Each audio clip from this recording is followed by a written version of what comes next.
Hello friends, चलिए आज की क्लास शुरू करते हैं। ये हमारी पंचायती राज पे एक टाइप से वैल्यू एडिशन क्लास है।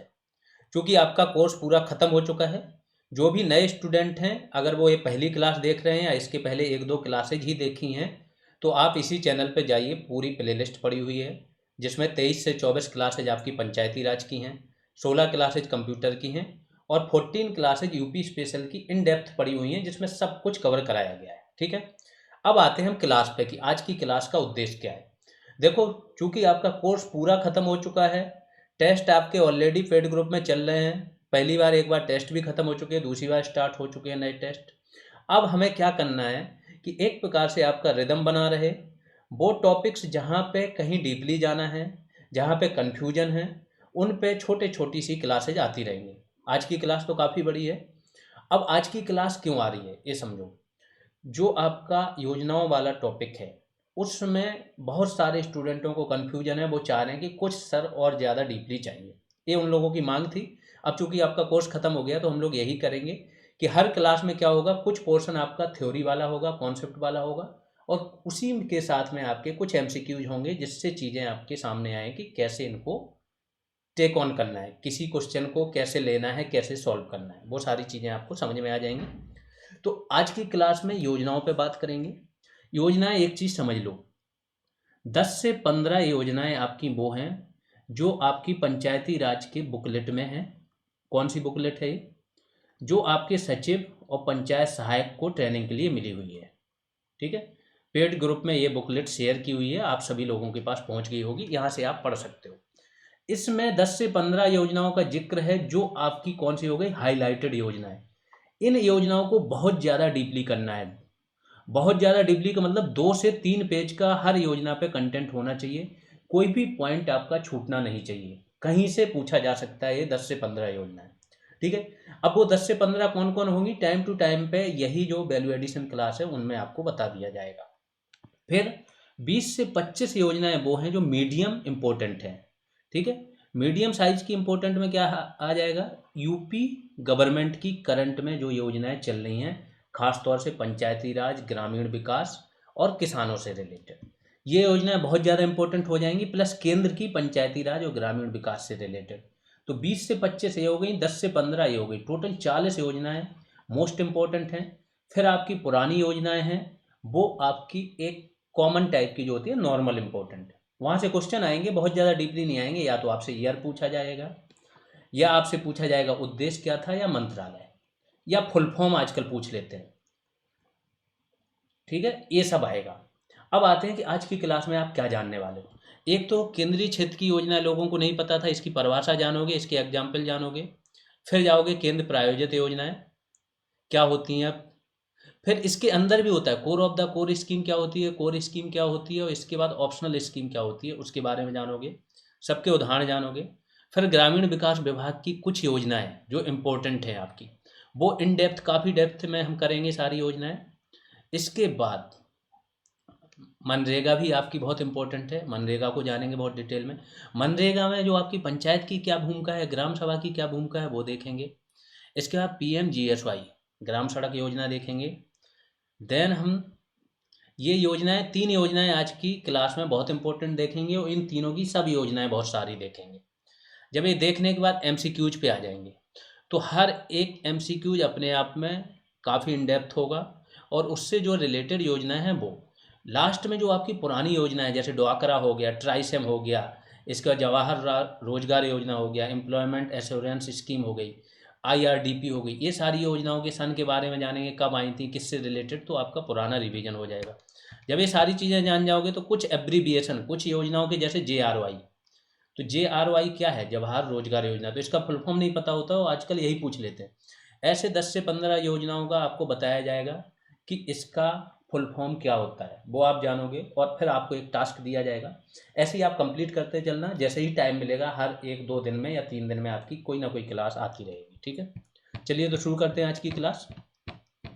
काफ़ी लंबी क्लास होने वाली है, लेकिन हर एक पॉइंट इसका आपके लिए इंपॉर्टेंट होगा, रिवीजन भी कराएगा, प्लस कुछ चीज़ें ऐड भी करेगा और बहुत सारी समझ बना के जाएगा। 1 मिनट लोड हो जाए। तो सबसे पहले केंद्रीय क्षेत्र की योजनाएं क्या होता है, सेंट्रल सेक्टर स्कीम।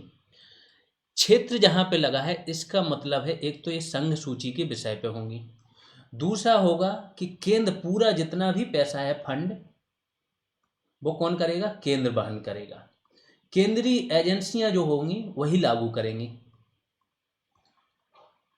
ठीक, तो पहला चीज जो संघ सूची है 246 या 7वीं अनुसूची में संघ सूची के विषय का वर्णन है, 100 विषय हैं टोटल, इन पे ये योजना होगी। प्लस केंद्र पूरा फंड का वहन करेगा और केंद्रीय एजेंसी या केंद्रीय कर्मचारी ही इसको लागू करेंगे। ये हो जाता है आपका केंद्रीय क्षेत्र की योजना। तो देख लेते हैं, केंद्रीय क्षेत्रक योजना की मुख्य विशेषता यह है कि इनका 100% वित्त पोषण केंद्र सरकार द्वारा किया जाता है, साथ ही इनका कार्यान्वयन भी केंद्रीय तंत्र द्वारा ही किया जाता है। केंद्रीय क्षेत्रक योजना मुख्य रूप से संघ सूची में उल्लेखित विषयों पर बनाई जाती है। ये जो क्लासेज है ये ध्यान रखना कि आप कोई भी एग्जाम दे रहे हो, कुछ लोगों को ये लगता है कि बीपीओ के लिए है, हमें आरओ देना है, पीसीएस देना है, आप तो यूपीएससी दे लेना, यूपीएससी के मेंस भी दे लेना, तो भी उससे ज़्यादा यहाँ पे बताया जा रहा है। तो ये ध्यान रखना, ये समझ आपकी हर जगह काम आएगी और सिर्फ योजनाओं तक सीमित नहीं रहेगी। कोई टीचर नहीं बताएगा, ये जो कुछ टीचर होते हैं ना एलईडी सामने लगा के जो लिखा है एमसीक्यू सामने है बोल दिया, वहाँ से जो समझ बनती है, जो चीज़ें बनती हैं वो केवल एग्जाम में काम आती हैं। ठीक है, यहाँ पे जो चीज़ें बताई जाएंगी जिस चीज़ से रिलेटेड होगा ना वो इतनी ज़बरदस्त समझ बन जाएगी कि फिर हर एग्जाम में काम आएगी। ठीक है, तो केंद्रीय क्षेत्रक योजनाएं क्या होती हैं, मुख्य रूप से संघ सूची में उल्लेखित विषयों पर बनाई जाती हैं। संघ सूची बता दी मैंने क्या है, संघ सूची है, राज्य सूची है, समवर्ती सूची है। ये सूचियां कब बनी थी, 1935 के गवर्नमेंट ऑफ इंडिया एक्ट, इसमें आई थी आपकी। ठीक है, इसके अलावा केंद्रीय क्षेत्रक योजनाओं में कुछ अन्य कार्यक्रम भी शामिल है। अन्य कार्यक्रम होते हैं जिसमें जैसे मोदी जी ने वहां से घोषणा कर दी कि एक केंद्रीय क्षेत्रक या हम ही पूरा बहन उठाएंगे, चाहे वो राज्य सूची का थोड़ा बहुत विषय क्यों ना हो या समवर्ती सूची का हो, कुछ एक चीज में, तो भी क्या होता है केंद्रीय मंत्रालय डायरेक्ट लागू करते हैं। केंद्रीय क्षेत्रक योजनाओं के कुछ प्रमुख उदाहरण देख लीजिए। नमामि गंगे राष्ट्रीय गंगा योजना। ठीक है, अब ये नदी स्वच्छता और वाटर इस मंत्रालय का है। ठीक है, वाटर एवं सैनिटेशन मंत्रालय का है मेनली। ठीक है, नदी स्वच्छता की बात हो रहा है तो एक प्रकार से देखो तो वाटर एवं सैनिटेशन राज्यों का विषय होता है। ठीक है, लेकिन नदी की बात आ गई, नदी जल है, देश के लिए राष्ट्रीय है, तो यहाँ पे कौन वहन कर रही है, गवर्नमेंट, सेंट्रल गवर्नमेंट पूरा फंड दे रही है। गरीब घरों में एलपीजी कनेक्शन, अब ये घरेलू राशन वगैरह जो है आपका एक प्रकार से सामाजिक सुरक्षा वाला कार्यक्रम है, ये गरीबों के लिए है। तो केंद्र जरूर वहन कर रही बट राज्यों का भी ये काम है। तो कुछ कार्यक्रम ऐसे भी हो सकते हैं केंद्रीय क्षेत्र में जो केंद्र जिम्मेदारी उठाता है। ठीक है, फसल बीमा योजना, सार्वजनिक क्षेत्र के बैंकों का पुनर्पूंजीकरण, परिवार कल्याण योजनाएं जितनी हैं, श्रमिक कल्याण योजनाएं, छात्रवृत्ति योजना, माध्यमिक शिक्षा के लिए बालिका प्रोत्साहन, किसानों को अल्पकालिक ऋण के लिए ब्याज अनुदान, प्रधानमंत्री मुद्रा योजना, ये सारी केंद्रीय क्षेत्र की योजना है जिसका 100% कौन, केंद्र देता है। अगली योजना इंपॉर्टेंट है, केंद्र प्रायोजित योजना है। केंद्र प्रायोजित योजनाओं का अर्थ अब ये समझ लो, केंद्र प्रायोजित क्या होती है। केंद्र इसको क्या करता है, केंद्र स्कीम लेके आता है, नीतियां पूरी केंद्र बनाएगा कि ये योजना क्या होगी, कैसे लागू होगा, कौन कौन से लाभार्थी होंगे, क्या बजट होगा, ये सब कुछ केंद्र बनाएगा। ठीक है, अब इसके बाद केंद्र एक हिस्सा तय कर देगा, या तो 50-50 होगा या आपका 60-40 होगा, ये वाला किसका, राज्य का है, या 75-25 होगा। इस तरीके से केंद्र राज्यों का एक हिस्सा तय कर देगा। अब राज्यों पे छोड़ देगा कि लाभार्थी आप चुनो, अपने हिसाब से लागू करो और ये हिस्सा आपको देना पड़ेगा। ठीक है, इसको बोलते हैं केंद्र प्रायोजित योजना। तो केंद्र प्रायोजित योजनाओं का अर्थ कुछ ऐसी योजनाओं से होता है जिनमें योजनाओं के कार्यान्वयन हेतु वित्त की व्यवस्था केंद्र तथा राज्य द्वारा मिलकर की जाती है। इस प्रकार की योजनाओं में राज्य द्वारा दी जाने वाली राशि का प्रतिशत राज्यों के साथ परिवर्तित होता रहता है। मतलब ये भी है कि ये राज्य वो नहीं है, ये ध्यान रखना है। कैसे परिवर्तित होता है, ऐसे नहीं होता है कि यूपी बिहार में परिवर्तन हो गया। कैसे होता है कि कुछ राज्यों को इन्होंने अलग कर लिया, पहाड़ी राज्य, पहाड़ी प्लस नॉर्थ ईस्ट के राज्य, तो नॉर्थ ईस्ट के 7 प्लस सिक्किम 8 हो गया और 3 पहाड़ी हो गया, JNK हो गया, उत्तराखंड हो गया, हिमाचल प्रदेश। इनके लिए इनका अलग होता है। जैसे यहाँ पे आपका 60-40 होगा तो इन पहाड़ी राज्यों के लिए 90+10 होता है, 90:10। और जो यूटीज होते हैं उनके लिए तो 100% केंद्र देता है। तो ऐसे परिवर्तन होता रहता है। यह 50-50, 60-40, 70-30, 75-25 में हो सकता है। वहीं कुछ विशेष राज्यों जैसे पूर्वोत्तर तथा पहाड़ी राज्यों के लिए 90:10 होता है। 90% केंद्र देता है और 10% राज्य लगाते हैं। इस 10% में भी केंद्र सुविधा दे देता है। क्या दे देता है कि 10% लोन मिल जाएगा ब्याज मुक्त। तो पूरा पैसा एक हिसाब से केंद्र ही देता है, बट ये 10% वापस करना होता है। ये क्या है, स्पेशल कैटेगरी स्टेट्स हैं, SCS है ये। टोटल कितने, 11 स्टेट, इसलिए इनके लिए अलग चीज़ें। CSS, सेंट्रली स्पॉन्सर्ड स्कीम्स के तहत जो योजनाएं तैयार की जाती हैं, वे मुख्यतः कौन से विषय पे होती हैं, या तो राज्य सूची के होंगे या आपकी समवर्ती सूची वाली भी होंगी, इनसे संबंधित होती हैं। अब CSS के अंतर्गत आने वाली कुछ प्रमुख योजनाएं कौन सी हैं? मनरेगा। मनरेगा एक ऐसी योजना है जो ओपन है। इसका अगर 1 साल का फंड जो है ख़त्म नहीं हुआ तो अगले साल ये बढ़ जाता है। नहीं तो अधिकतर योजनाएं क्या है, अगर आपने फंड खर्च नहीं किया तो वो व्यप हो जाता है, व्यपगत हो जाता है। अगले साल अलग तरीके से योजना बनेगी, तभी फंड आवंटन होगा, जुड़ेगा नहीं।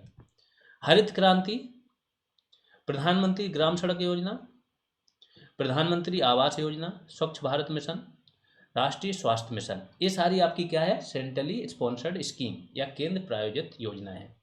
अब केंद्र प्रायोजित योजनाओं की कुछ पोर्शन भी होते हैं, पार्ट होते हैं, कि इनको भी डिवाइड कर दिया गया।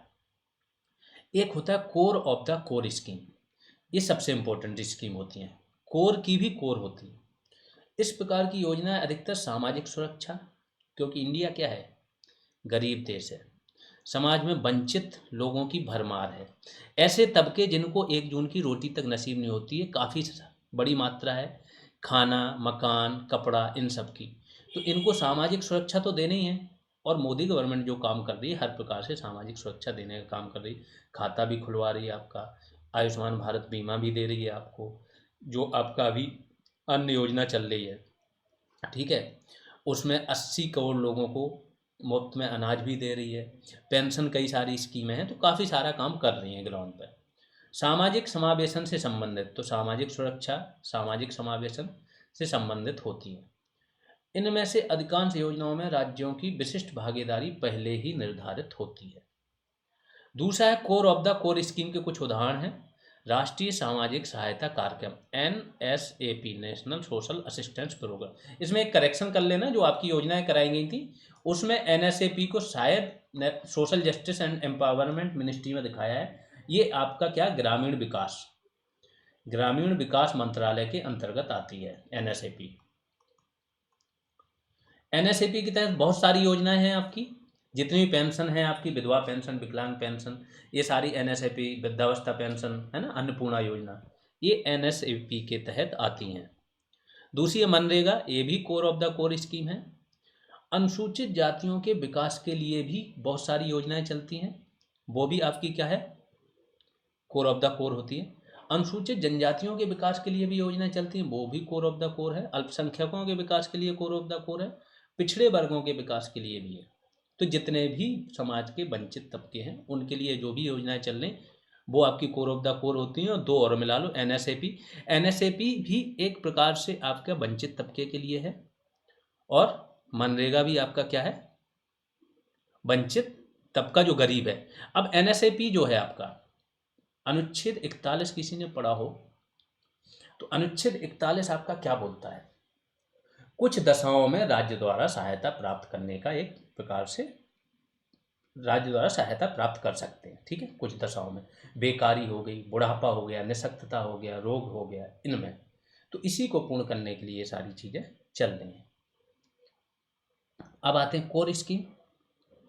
इस प्रकार की योजनाओं में अधिकतर राष्ट्रीय विकास एजेंडा प्रमुख होता है, और इनके लिए केंद्र और राज्य मिलकर टीम इंडिया की भावना के साथ काम करते हैं। वित्तीय अनुपात जो मैंने बताया कि कोर स्कीम में अधिकतर 60-40 होता है, अन्य बड़े राज्यों के लिए, जो आपकी स्पेशल कैटेगरी वाले 11 स्टेट हैं उनके लिए 90:10 होता है। जो यूटीज होते हैं उनके लिए 100% केंद्र देता है। कोर स्कीम के कुछ उदाहरण देख लीजिए। हरित क्रांति योजना, प्रधानमंत्री कृषि सिंचाई योजना, प्रधानमंत्री ग्राम सड़क योजना, स्वच्छ भारत मिशन और राष्ट्रीय स्वास्थ्य मिशन। ये सारी। एक होती ऑप्शनल स्कीम। इसमें क्या होता है, इन योजनाओं को लागू करने के संदर्भ में राज्य स्वतंत्र होते हैं, वो लागू कर सकते हैं, नहीं भी कर सकते, वैसे तो करते ही हैं, करना ही पड़ता है। लेकिन ये होता है कि उनको किस तरीके से लागू करना है, ये राज्यों पर निर्भर होता है और वे आवश्यकता अनुसार इनको लागू कर सकते हैं। इन योजनाओं के वित्त पोषण का अनुपात पूर्वोत्तर राज्यों और हिमालयी राज्यों के लिए कितना, 80:20 है और देश के अन्य राज्यों के लिए 50-50 है। ऑप्शनल स्कीम के कुछ उदाहरण, सीमा क्षेत्र विकास कार्यक्रम। अब देखो जितने भी सीमा वाले राज्य हैं ना वही तो लागू करेंगे। तो ये श्यामा प्रकाश मुखर्जी रूर्बन मिशन, ठीक है, ये भी आपका क्या है, ऑप्शनल स्कीम का उदाहरण है। यहाँ पे आपकी स्कीम के उदाहरण या टाइप खत्म हो गए, कॉन्सेप्चुअल पोर्शन खत्म हो गया। अब 3 स्कीमें इन डेप्थ देखेंगे जो आपकी बहुत इंपॉर्टेंट है। पहली है आपकी दीनदयाल अंत्योदय योजना, राष्ट्रीय ग्रामीण आजीविका मिशन। तो DNRLM इसको बोलते हैं। इसके बहुत सारे सब पार्ट हैं इसलिए इंपॉर्टेंट हो जाती है। एक प्रकार की ये कौन सी है, केंद्र प्रायोजित योजना है। ये समझ लो केंद्र और राज्य मिलकर खर्च करते हैं। उद्देश्य क्या है, ग्रामीण गरीब परिवारों को स्वयं सहायता समूह। स्वयं सहायता समूह क्या होता है, सेल्फ हेल्प ग्रुप क्या होते हैं। NGO तो खुला सुना होगा आपने, कि वो लोग जो बिना किसी लाभ के, है ना, काम करते हैं, NGO हो गए। ऐसे ही NGO का एक टाइप होता है सेल्फ हेल्प ग्रुप। यहाँ पे कुछ लोग इकट्ठे होते हैं, उनके पास अलग अलग क्षेत्रों से रिलेटेड एक्सपर्टाइज होती है, साथ में वो अपना फंड भी कुछ इकट्ठा करते हैं और फिर वो क्या करते हैं, गाँव को लेकर जिस क्षेत्र से रिलेटेड हो उस क्षेत्र में वर्क करते हैं, लोगों को सशक्त करते हैं, जागरूक करते हैं, ट्रेनिंग देते हैं, फंड भी मुहैया कराते हैं और उनको रोजगार उन्मुख बनाने का काम करते हैं। ये काम होता है सेल्फ हेल्प ग्रुप का। और एक टाइम के बाद गवर्नमेंट भी इनको फंड देने लगती है, तो गवर्नमेंट के फंड से ये काम करने लगते हैं और गवर्नमेंट के बिहाफ पे काम करते हैं। इससे क्या होता है, इनकी उत्पादकता बढ़ जाती है लोगों की, क्योंकि ये वहाँ पे रह रहे होते हैं, ये प्रॉब्लम समझते हैं अपने समाज की, लोगों की। तो सेल्फ हेल्प ग्रुप जो बांग्लादेश है आपका, वो SHGs वहाँ पे बहुत ज़्यादा अच्छी तरीके से तरक्की की है, इसलिए बांग्लादेश इतना ज़्यादा तरीके से मतलब ग्रो कर रहा है। सेल्फ हेल्प ग्रुप की बांग्लादेश में बहुत अच्छी भूमिका है। तो अब आ जाते हैं, ग्रामीण गरीब परिवारों को स्वयं सहायता समूहों में संगठित करके गरीबी का उन्मूलन करना। लाभार्थी कौन होंगे, तो लाभार्थियों की पहचान यहाँ पे BPL के जरिए नहीं होती। BPL क्या है, बिलो पॉवर्टी लाइन, गरीबी रेखा से नीचे वाले लोगों, इससे नहीं होती है। इसके बजाय गरीबों की पहचान की भागीदारी प्रक्रिया द्वारा की जाती है। एक भागीदारी प्रक्रिया द्वारा इनकी पहचान की जाती है, जो एकदम वंचित हैं, जिनके पास कुछ है नहीं और वो इसमें पार्टिसिपेट कर सकते हैं, ऐसे करके पहचान की जाती है, उनको जोड़ा जाता है।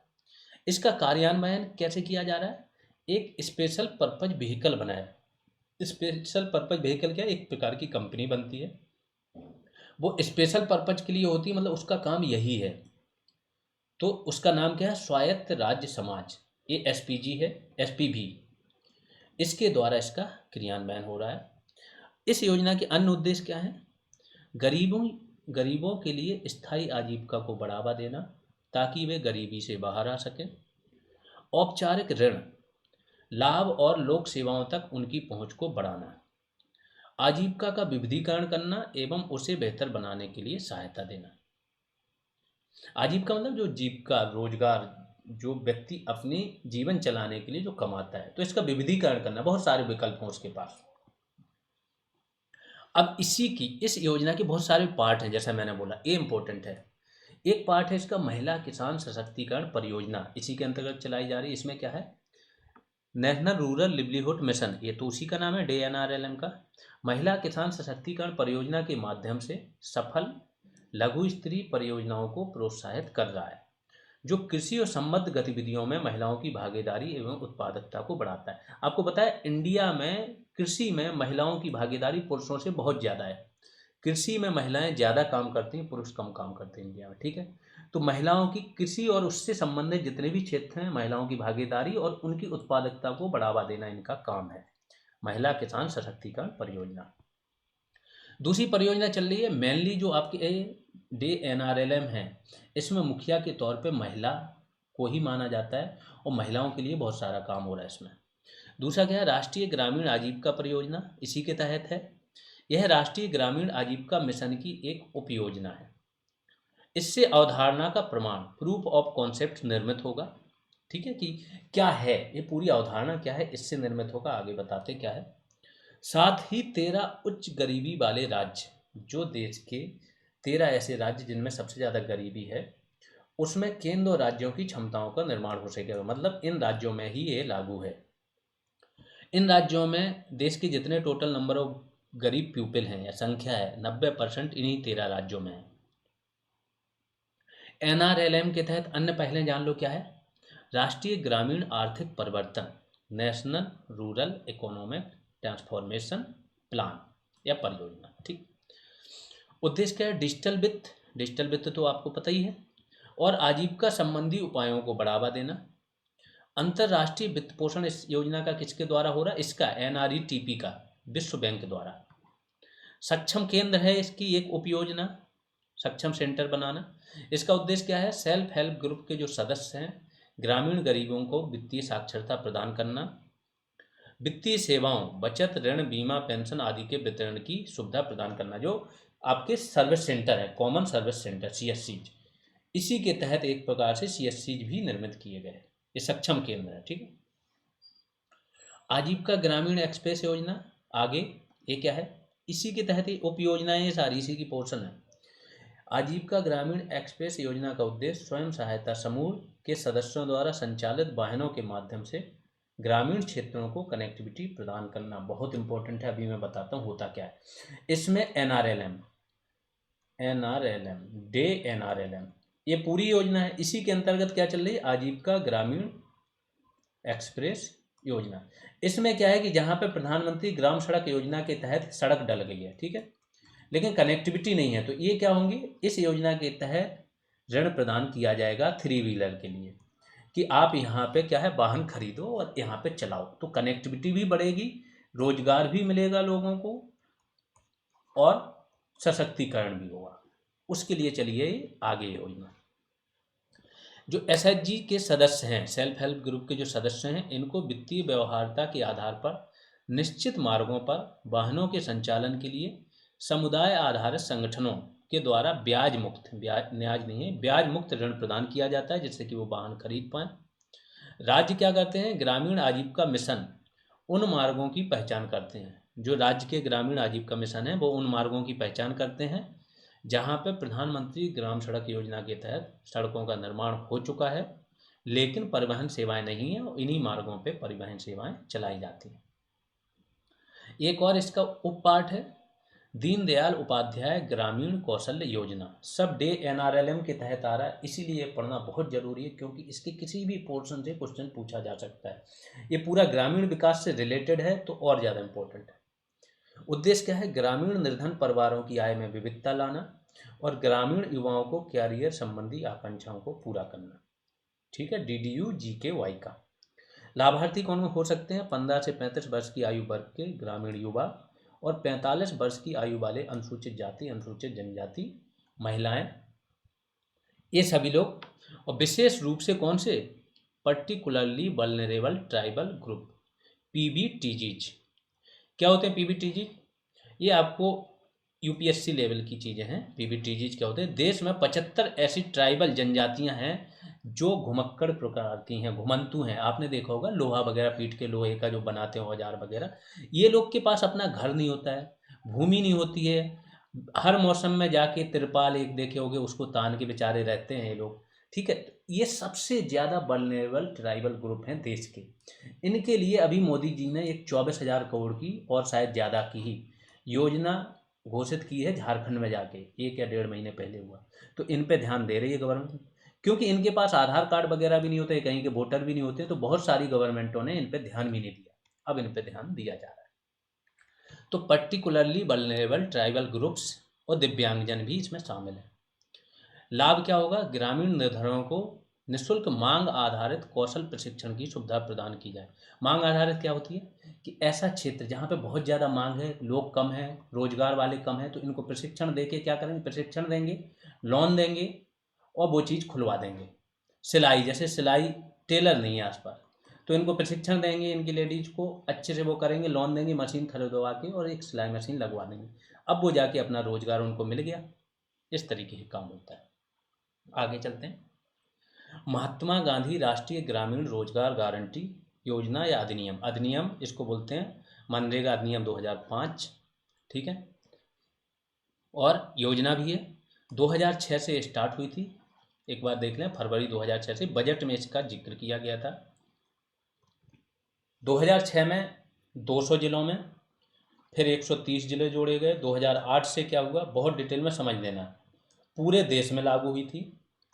आज की डेट में ये पूरे हर एक जिला में, पूरे देश में यहाँ पे उतने जिले थे, हर एक उस जिले में जिसमें क्या है, ग्रामीण जनसंख्या, अगर किसी जिले में 100% शहरी जनसंख्या है उनको छोड़ दो, तो ऐसे जिले जिसमें 100% शहरी जनसंख्या है उनको छोड़ के पूरे देश के हर एक जिले में ये लागू है। 2009 में इसका नाम परिवर्तन करके मनरेगा कर दिया गया, पहले इसका नाम नरेगा था, ठीक है। अब आते हैं, उद्देश्य क्या है, अकुशल शारीरिक श्रम, बहुत ध्यान देना। यहाँ पे क्वेश्चन पूछ देते हैं कि क्या गरीबी रेखा वाले या जो अलग अलग वर्ग हैं, SC ST OBC, इनको ही ये जनरल इसमें आते हैं कि नहीं, तो ध्यान रखना, इस योजना की पात्रता हर एक व्यक्ति पात्र होगा जो अकुशल श्रम करने के लिए रेडी हो। उसको रोजगार कहाँ मिलेगा, जहाँ वो रहता है जिस गांव में, उसके 5 किलोमीटर के दायरे में मिलेगा रोजगार। अगर दूर मिल रहा है तो इसका भत्ता मिलेगा या अलग से जोड़ के वो मिलेगा पैसा। इसके अलावा 15 दिन के अंदर इसका क्या होगा, पेमेंट किया जाएगा। 100 दिन का रोजगार एक पूरे परिवार को मिलता है, तो परिवार के किसी एक व्यक्ति को ही मिलेगा। तो एक परिवार को गारंटी दी जाती है कि आपको 100 दिन का एक साल में रोजगार सरकार की तरफ से, गारंटी आपका अधिकार है। अगर ये रोजगार नहीं मिलता है तो यहाँ पे भी भत्ता देगी गवर्नमेंट। ये सारा बहुत पावरफुल है ये कानून, ठीक है। लाभार्थी कौन है, सभी घरेलू सदस्य जिनकी आयु 18 वर्ष से अधिक है और जो ग्रामीण क्षेत्र में रहते हैं। निगरानी कौन करता है, तो ग्राम सभा इसकी निगरानी करती है। सोशल ऑडिट होता है, सोशल ऑडिट ग्राम सभा द्वारा ही किया जाता है क्योंकि गांव के स्तर पर लागू होता है। अन्य उद्देश्य क्या है, ग्रामीण क्षेत्रों में ऐसे प्रत्येक परिवार को एक वित्तीय वर्ष में कम से कम 100 दिनों की गारंटीकृत मजदूरी आधारित रोजगार प्रदान कराया जाता है, ठीक है। आगे चलते हैं,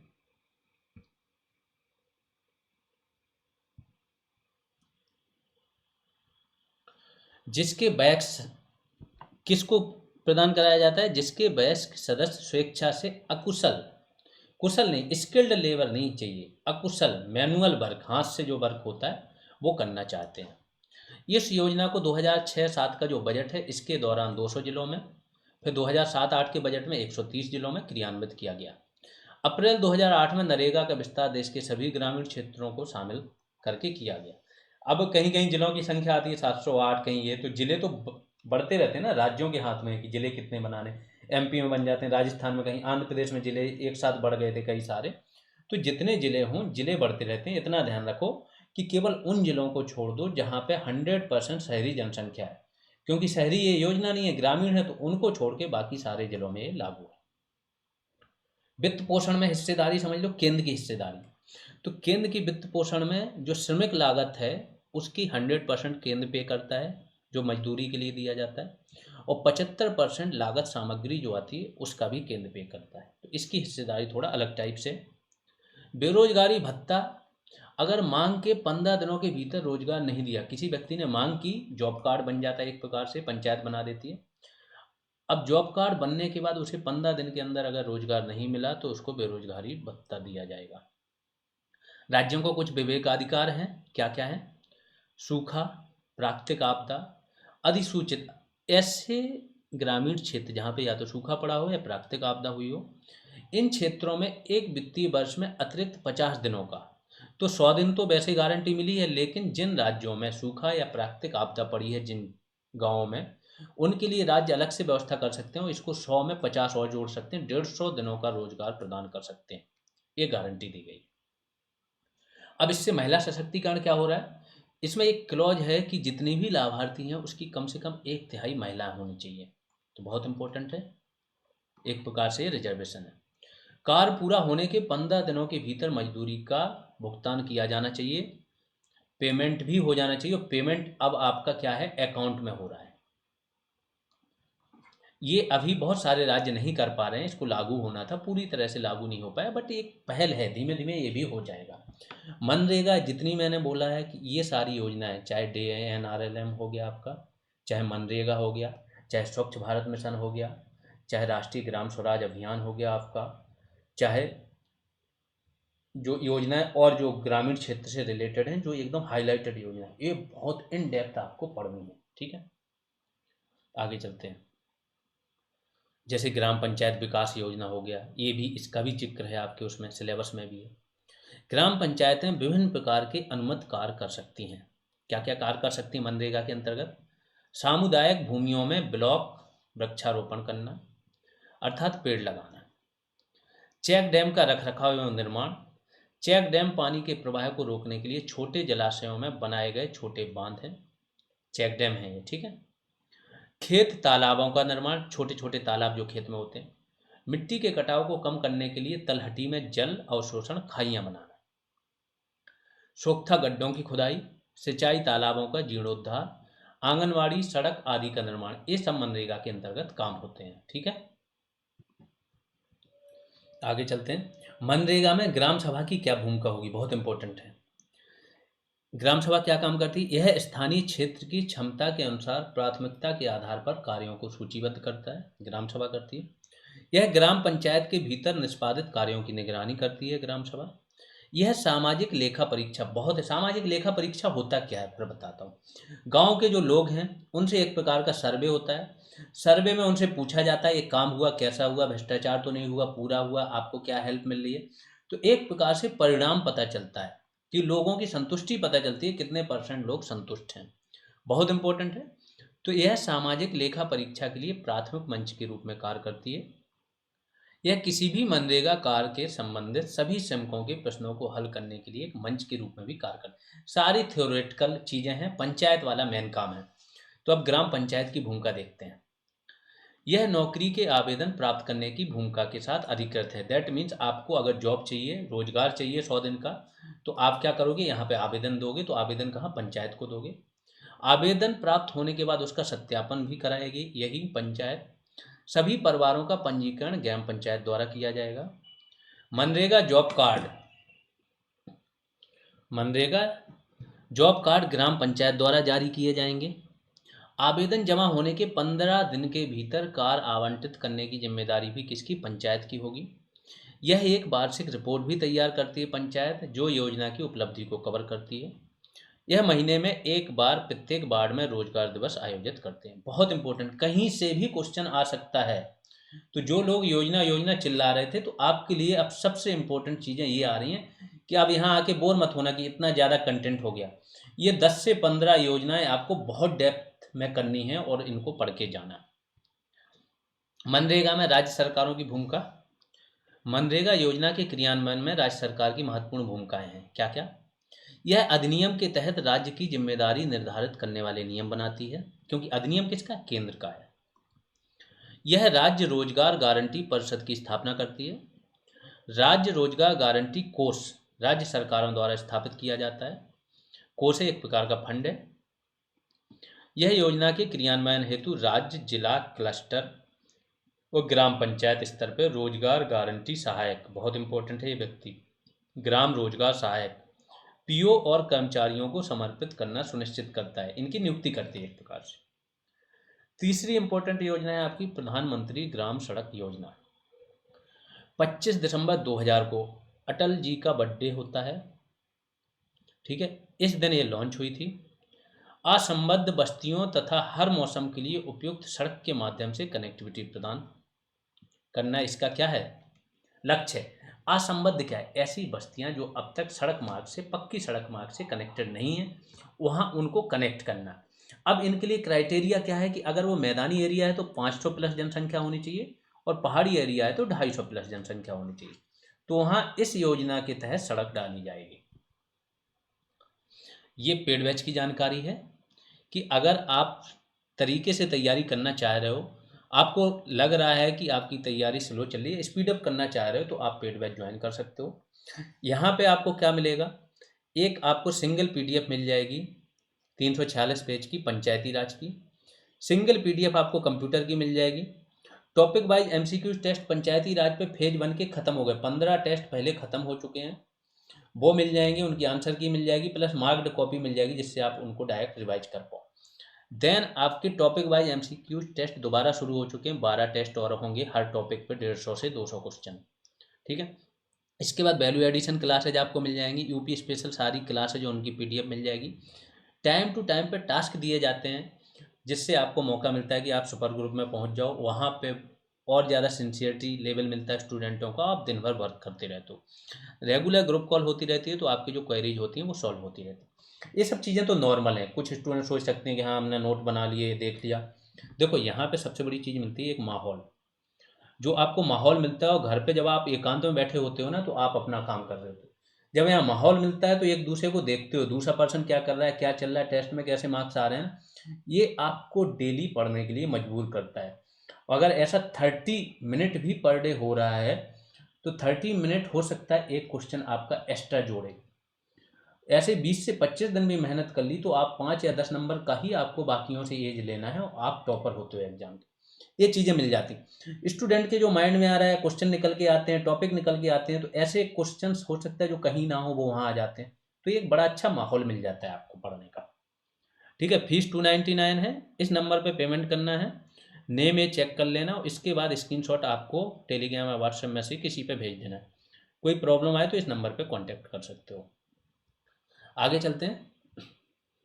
मनरेगा के तहत प्रावधान जैसा मैंने बताया कि जो मैदानी क्षेत्र हैं वहाँ पे तो 500 जनसंख्या होनी चाहिए, लेकिन जो पहाड़ी क्षेत्र हैं जैसे उत्तर पूर्वी राज्य, हिमालयी राज्य, रेगिस्तान, जनजाति क्षेत्रों में 250 की भी जनसंख्या हो तो वो पीएमजीएसवाई के तहत पात्र होते हैं। शॉर्ट फॉर्म याद रखना, लास्ट में 11 से 12 योजनाओं के शॉर्ट फॉर्म बताएंगे, उनके फुल फॉर्म बताएंगे। ठीक है, फंडिंग क्या होती है? उत्तर पूर्वी और हिमालयी राज्यों में योजना के तहत क्या होगा, जो आपका केंद्र सरकार परियोजना लागत का 90%, उत्तर पूर्वी और हिमालयी राज्यों में मैंने बताया 90:10 होता है, और यहाँ पे 60%। एक टाइम पे जब पहला फेज था केंद्र सरकार 100% वहन करती थी, अभी इसने कम कर दिया। अभी फिर से एक प्रस्ताव लेके आए थे, एकदम लेटेस्ट आया था कि केंद्र सरकार कुछ क्षेत्रों में फिर से 100% वहन करने की बात कर रही है, तो ये चेंज होता रहता है। पीएमजीएसवाई का चरण वन, कि पीएमजीएसवाई चरण वन 1 दिसंबर को नहीं, चरण वन दिसंबर 25 दिसंबर 2000 को शुरू हुआ था। 100% केंद्र प्रायोजित योजना के रूप में लॉन्च था, मतलब 100% पहले केंद्र खर्च कर रही थी। इस योजना के तहत ये नंबर इंपॉर्टेंट नहीं है, इनको भूल जाओ। इतनी बस्तियों को सड़क कनेक्टिविटी प्रदान करने और इतने लाख किलोमीटर का लक्ष्य रखा गया था। खेत से बाजार तक पूर्ण कनेक्टिविटी सुनिश्चित करने के लिए मौजूदा ग्रामीण सड़कों का उन्नयन भी करना था। यहाँ पे पीएमजीएसवाई का चरण दो में क्या हुआ कि जो सड़कें हैं उनका उन्नयन करना, अगर वो कम चौड़ी हैं तो क्या होगा, ज़्यादा चौड़ाई करना, अगर कुछ उखड़ गई हैं तो उनको अच्छे से बनाना, मतलब उन्नयन करना, कुछ पुलों का निर्माण करना, ये सब आया। तो 50,000 किलोमीटर के उन्नयन के लिए 2013 में पीएमजीएसवाई 2 लॉन्च किया गया। बहुत सफल योजना थी, ऑलमोस्ट हर गांव को इन्होंने कनेक्ट कर दिया था। तो जब दूसरी योजना लॉन्च हुई तो कनेक्टिविटी की प्रॉब्लम तो सॉल्व हो गई, तो दूसरे चरण में क्या करना था, उन्हीं सड़कों का उन्नयन करना था। चरण 2 के तहत ग्रामीण बुनियादी ढांचे को बढ़ाने के लिए गांव की कनेक्टिविटी के लिए पहले से बनाई गई सड़कों को उन्नत किया जाना था। फिर कुछ क्षेत्रों में इसी योजना का एक अलग रूप जारी किया गया। वो कौन से क्षेत्र थे? लेफ्ट विंग एक्सट्रीमिस्ट वाले, जहां पे उग्रवाद है, नक्सलवाद है। तो 2016 में शुरू की गई थी। इसकी परिकल्पना 9 राज्यों के 44 वामपंथी प्रभावित जिलों सहित वामपंथी उग्रवाद वाले राज्यों में की गई है। योजना के तहत शुरू की गई सड़कों में अन्य जिला सड़कें, ग्राम सड़कें और मौजूदा प्रमुख जिला सड़कों का उन्नयन शामिल था, जो सुरक्षा के दृष्टिकोण से महत्वपूर्ण थी। क्योंकि यहाँ पे क्या होता है, नक्सलवादी उखाड़ देते थे सड़कें, बम वगैरह फोड़ के, तो यहाँ पे कनेक्टिविटी नहीं थी, स्कूल नहीं थे, चीज़ें नहीं थी, तो गवर्नमेंट यहाँ पे विकास के काम कर रही थी जिससे कि लोग वहाँ उन लोगों के साथ जुड़ने से लोग मना करें। इन सड़कों पर सुरक्षा की दृष्टि से महत्वपूर्ण 100 मीटर तक के पुलों का भी वित्त पोषण किया जाना था। ये इसके मनरेगा के सारे पोर्शन आपके सामने इसके पीएमजीएसवाई के आ चुके हैं। तीनों योजनाएं इन डेप्थ बहुत डिटेल में हो चुकी हैं। अब कुछ क्वेश्चन से देख लेते हैं, उनके सॉल्यूशन भी इन डेप्थ होंगे, तो यहाँ से आपका रिवीजन हो जाएगा। पहला है, आयुष्मान भारत योजना के संदर्भ में निम्न में से कौन सा या कौन से कथन सही है? यह योजना प्रति व्यक्ति ध्यान देखना, प्रति व्यक्ति की बात कर रहा है। 5 लाख रुपए का मुफ्त स्वास्थ्य बीमा प्रदान करती है। इस योजना में होने वाले व्यय में केंद्र और राज्यों की भागीदारी 60:40 के अनुपात में होती है। नीचे दिए गए कूट से सही उत्तर चुनिए। कूट क्या, कूट आप लोग मिला लेना, मैं बताता हूँ। अब तक आप लोगों ने भी अपना आंसर देख लिया होगा। प्रति व्यक्ति की बात नहीं है, प्रति परिवार की बात है। प्रति परिवार को प्रति वर्ष 5 लाख तक का बीमा दिया जाता है। ठीक है, तो ये वाला आपका गलत हो गया। अब कोई व्यक्ति, सपोज करो एक व्यक्ति ने 50,000 का इलाज करा लिया, फिर दूसरा व्यक्ति कोई बीमार पड़ गया तो उसे 2.5 लाख की जरूरत पड़ी, तो ये पूरा कवर हो जाएगा। 5 लाख तक का प्रति वर्ष एक परिवार पूरा यूज कर सकते हैं। कौन सी? अस्पताल में जब आप भर्ती होते हो तब से लेके कुछ दिन पहले से लेके उसके कुछ दिन बाद तक का ये कवर होता है। इस योजना में होने वाले व्यय में केंद्र और राज्यों की भागीदारी 60:40 के अनुपात में होती है। ये बिल्कुल सही है आपका, तो केवल 2 सही होगा, बी। अब देख लेते हैं इसका एक्सप्लेनेशन। आयुष्मान भारत कार्यक्रम, ठीक है, पहले एक योजना चलती थी पीएम स्वास्थ्य सुरक्षा योजना, इसी में ये सारी चीज़ें आ जाती थी। फिर इस योजना को मर्ज करके आयुष्मान भारत योजना या आयुष्मान भारत कार्यक्रम आपका शुरू किया गया। इसके 2 घटक थे।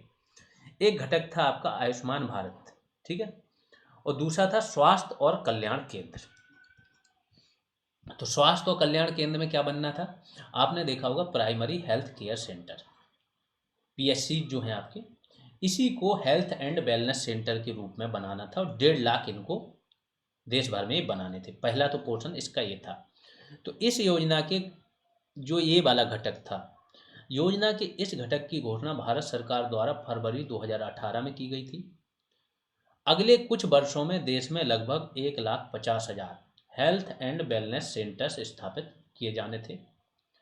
इन केंद्रों पर मातृ एवं शिशु स्वास्थ्य सेवाओं, गैर संचारी रोग मतलब कांटेक्ट में आने से एक दूसरे पे प्रसारित नहीं होते, कवर करते हुए व्यापक प्राथमिक स्वास्थ्य देखभाल, कॉम्प्रिहेंसिव प्राइमरी हेल्थ केयर, ये प्रदान की जाती है। तो ये 1.5 लाख ऐसे बनने थे, ऑलमोस्ट ये बन चुके हैं। ठीक है, दूसरा पोर्शन इसका था प्रधानमंत्री जन आरोग्य योजना पीएमजे, इसके तहत बीमा मिल रहा था। तो आयुष्मान भारत कार्यक्रम है या योजना है, उसके 2 घटक हैं, ध्यान रखना, यहां से क्वेश्चन पूछा जा सकता है।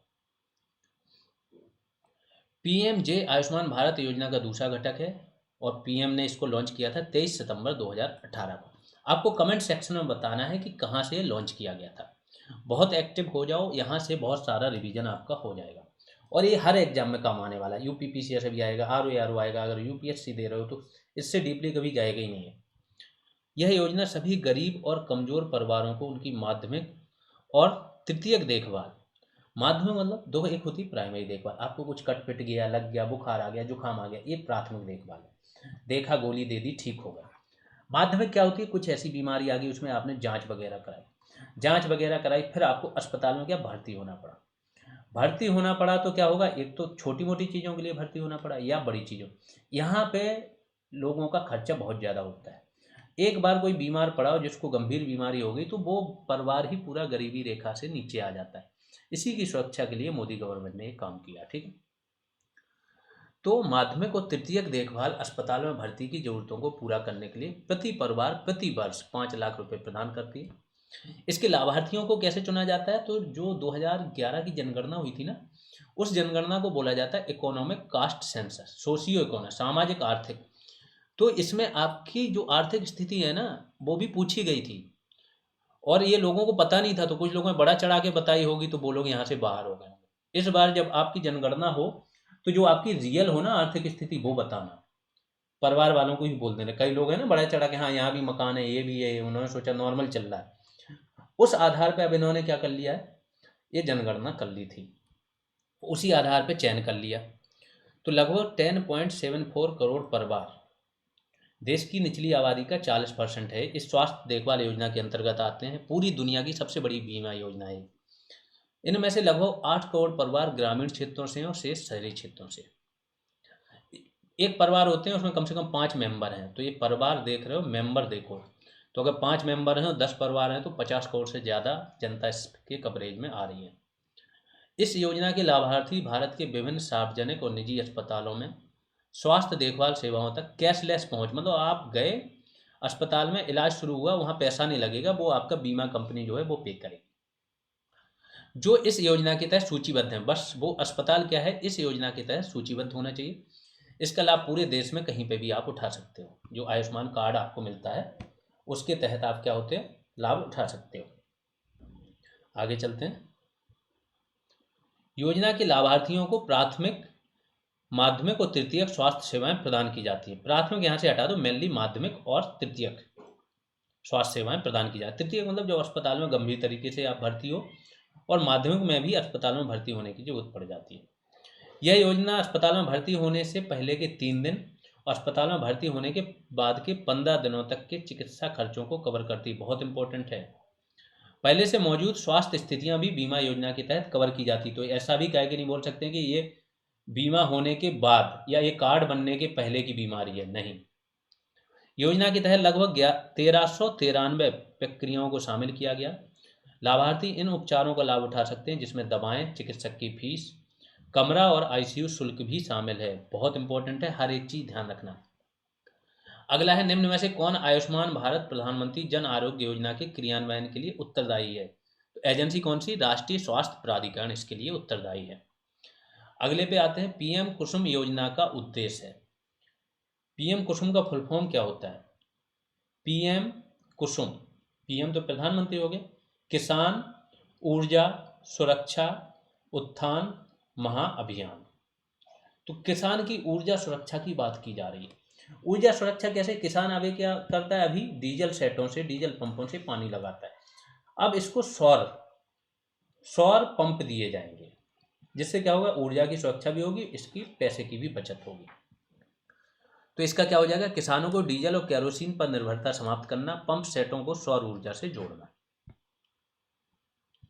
इसका क्या है, 2019 में आरंभ। डेट वगैरह यहाँ से क्लियर कर लेना, क्योंकि मैक्सिमम क्वेश्चन हो इनकी डेट्स बहुत ऑथेंटिक है, ठीक है। तो 2019 में आरंभ हुई पीएम कुसुम, प्रधानमंत्री किसान ऊर्जा सुरक्षा एवं उत्थान महाअभियान। ऊर्जा की स्थापना, पंप सेटों को सौर ऊर्जा से जोड़कर किसानों की डीजल पर निर्भरता को समाप्त करना है।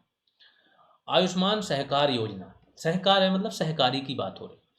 अब सहकारिता बहुत इंपॉर्टेंट है। सहकारिता महाराष्ट्र में बहुत ज़्यादा सक्सेसफुल है। इंडिया में सहकारिता, सहकारी समझो पहले, सहकारी होता क्या है? सहकारी वो होता है जब बहुत सारे लोग आपस में जुड़ते हैं, उनके पास कच्चा माल होता है, तो आपस में जुड़ के एक संगठन बनाते हैं। वो कच्चा माल में आपका जैसे बैंक खोले सहकारी, तो सबका फंडिंग अपना होता है ना। जब वो संगठन बनाते हैं और फिर अपने में से ही वो चुनते हैं किसे, जो उनका प्रबंधन करेगा, तो इसे बोलते हैं सहकारिता। दुग्ध के क्षेत्र में इंडिया में सहकारिता बहुत ज़्यादा सक्सेसफुल है। जैसे अमूल वगैरह क्या सहकारी संगठन। इसमें शुरुआत में जो दुग्ध उत्पादन करने वाले किसान थे, उन्होंने मिलके बनाया था।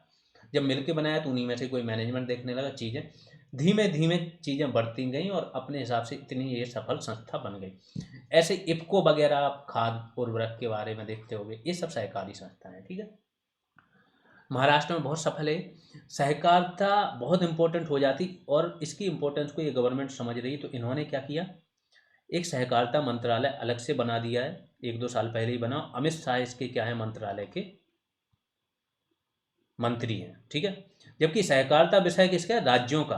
फिर भी इन्होंने बनाया कि जो राज्य लेवल पे अगर सहकारिता या सहकारी समितियां बना रहे हो तो कोई बात नहीं, लेकिन 2 से 3 राज्यों को मिलकर बनाना है, तो केंद्र में कोई व्यक्ति होना चाहिए जो इनके आपस में सामंजस्य बिठाए। इसके लिए केंद्र ने प्रयास किया। सहकारिता के लिए आपका 97वां कॉन्स्टिट्यूशनल अमेंडमेंट एक्ट आया था।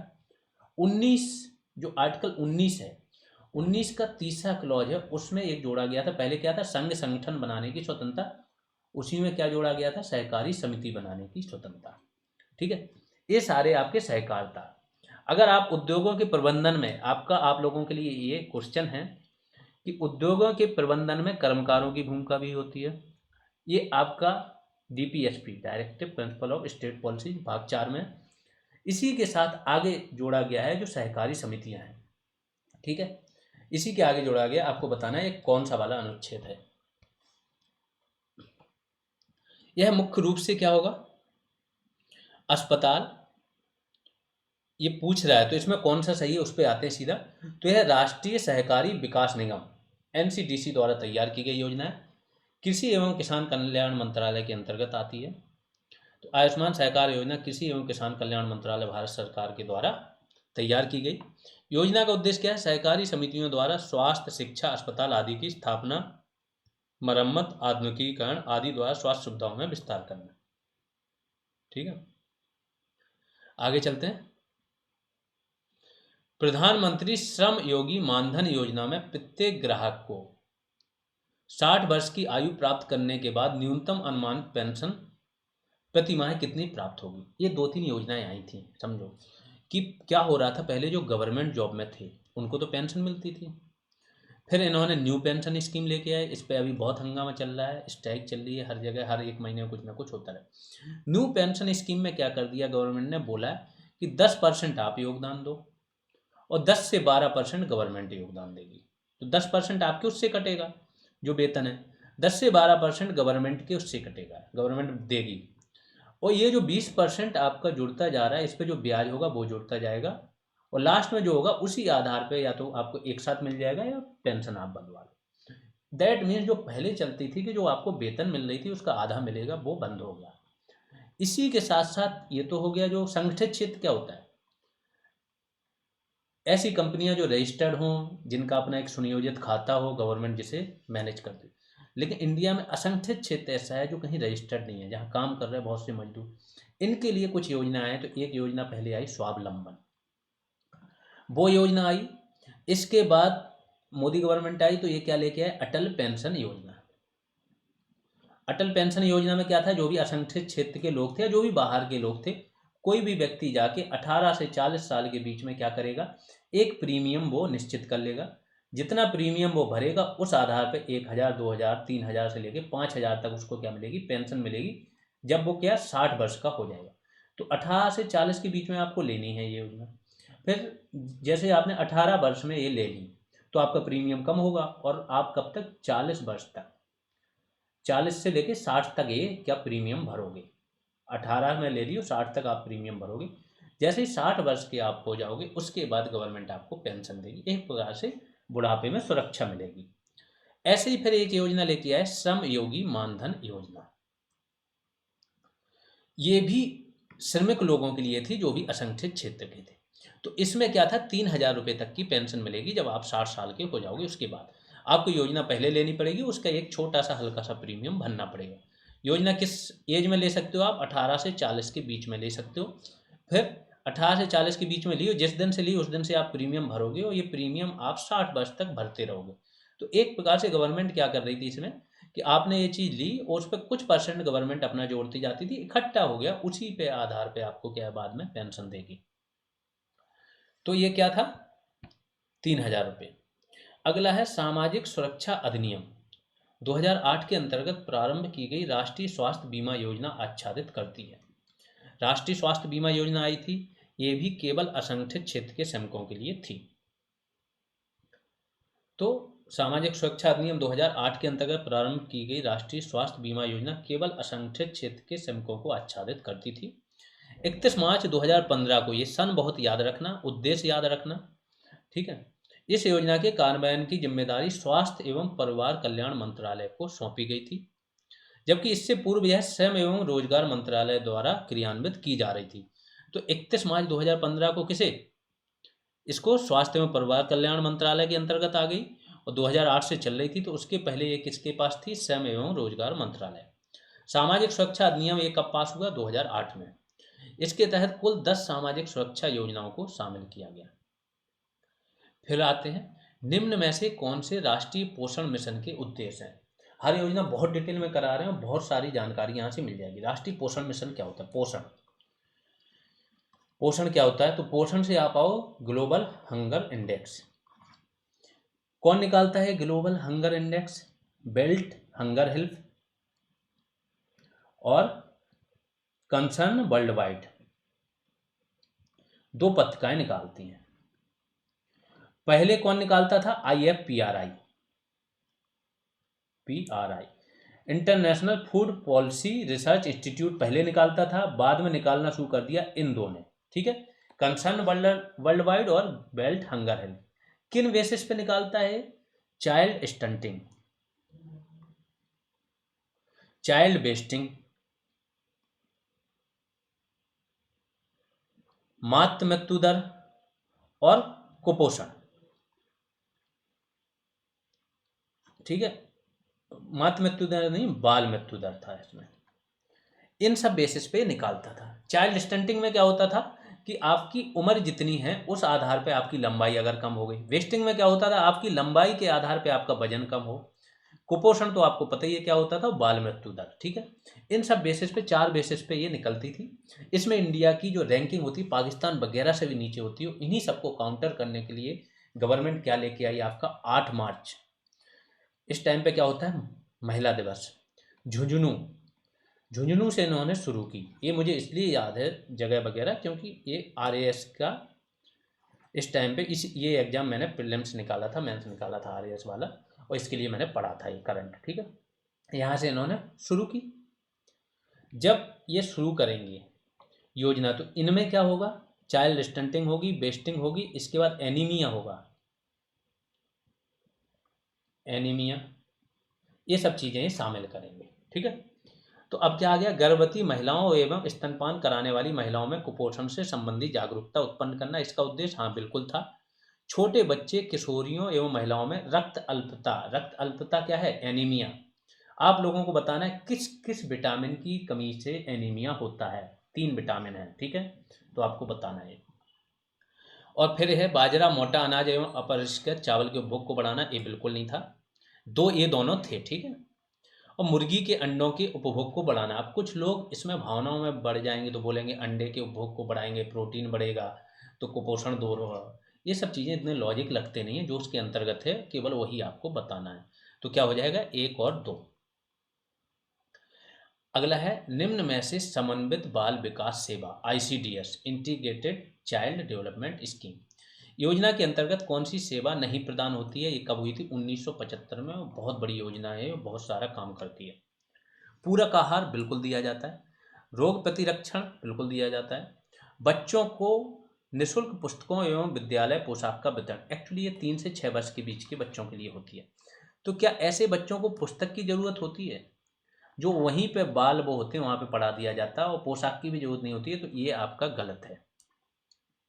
ये भी आपका एक प्रकार से उम्र गलत है, क्योंकि 3 से 6 वर्ष के बच्चों को क्या है, स्वास्थ्य और पोषण शिक्षा क्या आप दोगे ऐसे बच्चों के। उनके स्वास्थ्य और पोषण की क्या है, सुरक्षा तो करोगे, लेकिन शिक्षित क्या करोगे उन छोटे बच्चों को। तो ये एज ज़्यादा है, 3 से 6 नहीं है। आगे चलते हैं। बेटी बचाओ बेटी पढ़ाओ योजना को भारत में प्रारंभ किया गया। किस टाइम में ये प्रारंभ किया गया, जनवरी 2015 में ये प्रारंभ किया गया था। ठीक है, जनवरी लास्ट में। क्यों किया गया था, क्योंकि हरियाणा ऐसा स्थान था जहाँ पे लैंगिक अनुपात सबसे कम है।